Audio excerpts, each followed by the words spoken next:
Live from Fargo and serving you on TV, online, and on the go. This is Valley News Live at noon.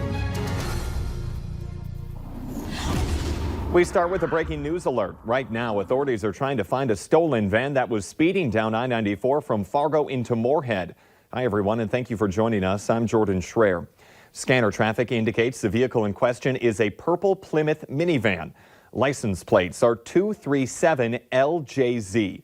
We have confirmed the driver is wanted on multiple warrants. Now, the call for the stolen vehicle came in around 11, and since then, authorities have lost that vehicle. We'll follow this story and bring you more throughout the day. New for you at noon, 2 people are in jail after a high-speed chase in the Northern Valley that spanned multiple counties and ended with the driver running from police with all-flat tires. These 2 are in jail right now.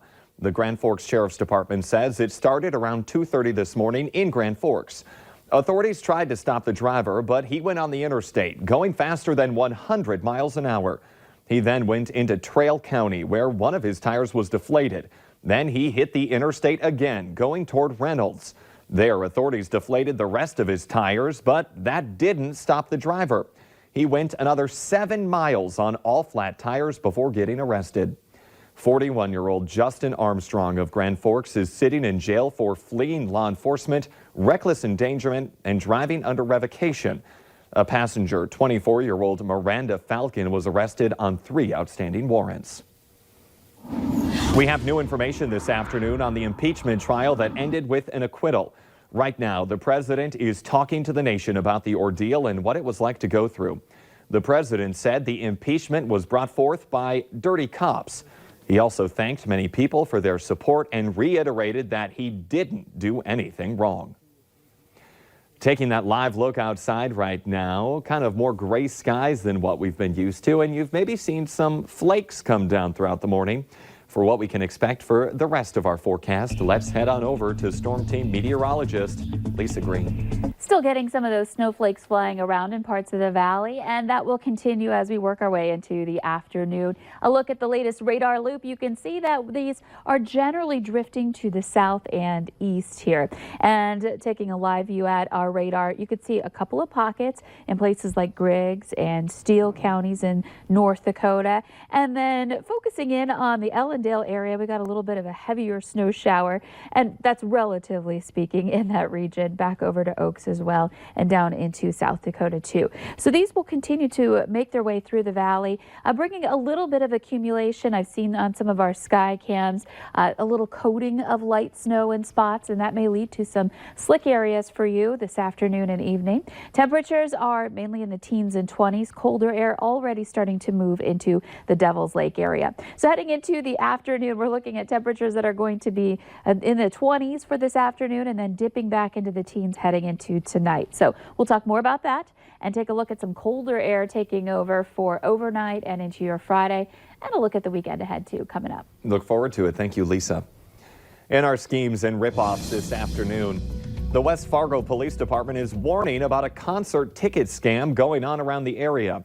Police say they have taken 2 reports so far of people paying for tickets to the upcoming Jason Aldean concert, but never actually getting the tickets. Both victims arranged for the tickets online and even used a reputable online site to transfer the money.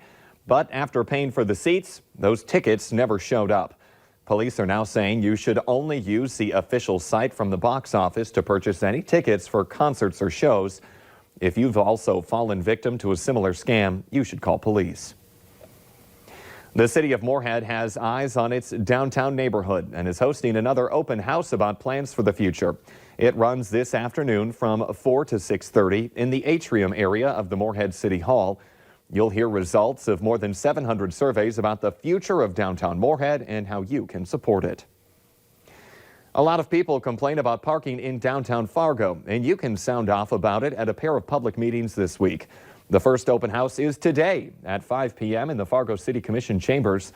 You can get another chance at noon tomorrow in the community room of the downtown public library. In New Hampshire, the Democratic race is in full swing with just 5 days before voters cast ballots in the first in the nation primary. And overnight, new numbers coming in from Iowa showing Pete Buttigieg and Bernie Sanders maintaining their leads, followed by Elizabeth Warren and Joe Biden in fourth. Morgan Radford has the latest. Even as results trickle in from Iowa, this morning the fight for New Hampshire is in high gear. Let's have the largest voter turnout in New Hampshire primary history. With Bernie Sanders leading in the latest New Hampshire poll and Pete Buttigieg seeing a boost after his strong showing at the Iowa caucuses. Joe Biden, meantime, feeling the heat after his apparent fourth-place finish in Iowa. I am not going to sugarcoat it. We took a gut punch in Iowa. The former vice president going on the attack, now targeting Senator Sanders. He calls himself a democratic socialist. Well, we're already seeing what Donald Trump is going to do with that. He's a good man, but he labeled himself. Something he was hesitant to do just before Iowa, speaking to Savannah on Sunday. Bernie Sanders, though, is unique in that he calls himself a democratic socialist. Do you think someone who calls himself a democratic socialist can win the presidency? Get me into this. I'm not doing the punditry with you. Biden on Wednesday also taking aim at Buttigieg. I do believe it's a risk, to be just straight up with you, for this party to nominate someone who's never held an office higher than mayor of a town of 100,000 people in Indiana. I do believe it's a risk. Buttigieg firing back in an NBC exclusive. If the question is about who can win, we just had an election on Monday. Now, the reason the achievements of the Obama administration mattered is that they met the moment. Now we need to meet this moment. Wednesday's vote on the presidential impeachment trial pulling 4 candidates off the trail and back to Washington. Is Warren guilty? But even with those senators able to return to the Granite State, another presidential hopeful appears to see an opening. Mike Bloomberg, who's not even on the New Hampshire ballot, tying himself directly to former President Obama in a new campaign ad. He's been a leader throughout the country for the past 12 years. Mr. Michael Bloomberg is here. A possible attempt to woo moderate voters who might go for Joe Biden. And we also have, ahead of the primary, we are seeing a break in tradition from one of the region's largest newspapers. The Boston Globe editorial announced that it will not endorse any of the candidates ahead of Tuesday's vote. In our consumer alert this afternoon, Google Maps turns 15 years old, and it's celebrating with a major redesign. It's rolling out now for Android and iPhone users. It will expand to include upgrades for public transit and augmented reality in March. The redesign makes the app easier to use and doesn't require as much digging to find some options. It focuses on 5 icons on the bottom of the screen, 3 of which are new. In addition to the Commute and Explore buttons, which are already in the app, you'll soon see buttons labeled Saved, Contribute, and Updates.